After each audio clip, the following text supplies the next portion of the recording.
সংগ্রাম সংগ্রাম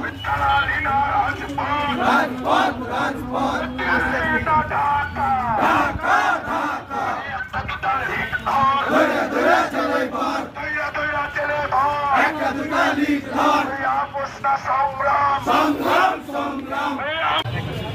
সম্মানিত উপস্থিতি, আমাদের প্রোগ্রামে যে কর্মসূচি ছিল, আমাদের কর্মসূচি এখানে শেষ করছি। কিন্তু তার পূর্বে যেটি কথা, কোনোভাবে অনুক্রমে যদি আওয়ামী লীগ, ছাত্রলীগ, টোকাই লীগ তাদের স্পর্ধা দেখাতে আসে, তাহলে আমরা তাদের কালো হাত ভেঙে চূর্ণ করে দেব। আওয়ামী লীগকে, ছাত্রলীগকে এই বাংলাদেশ থেকে বিতাড়িত করে তাদের দিল্লিতে তাদেরকে পাঠায় ছাড়বো। এই বাংলাদেশ শুধু যারা দেশপ্রেমিক তাদের অধিকার থাকা রয়েছে। যারা দেশকে বিক্রি করেছে, যারা দেশকে অন্যায়ভাবে লুটপাট করেছে, যারা দেশকে কালোবাজারি করেছে, তাদের এই বাংলাদেশে থাকার কোনো অধিকার নাই।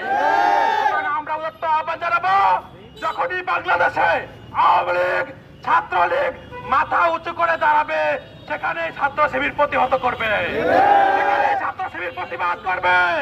সুতরাং দেশের স্বার্থে, জনগণের স্বার্থে ছাত্র শিবির অতীতে ছিল, বর্তমানে আছে, ভবিষ্যতে থাকবে। আজকের প্রোগ্রামে সবাইকে উপস্থিত হওয়ার জন্য আন্তরিক ধন্যবাদ জানিয়ে আজকে কর্মসূচি হচ্ছে। আসসালামু আলাইকুম ওয়া রাহমাতুল্লাহি ওয়া বারাকাতুহু। আর এখানে উপস্থিত মিডিয়ার ভাইরা উপস্থিত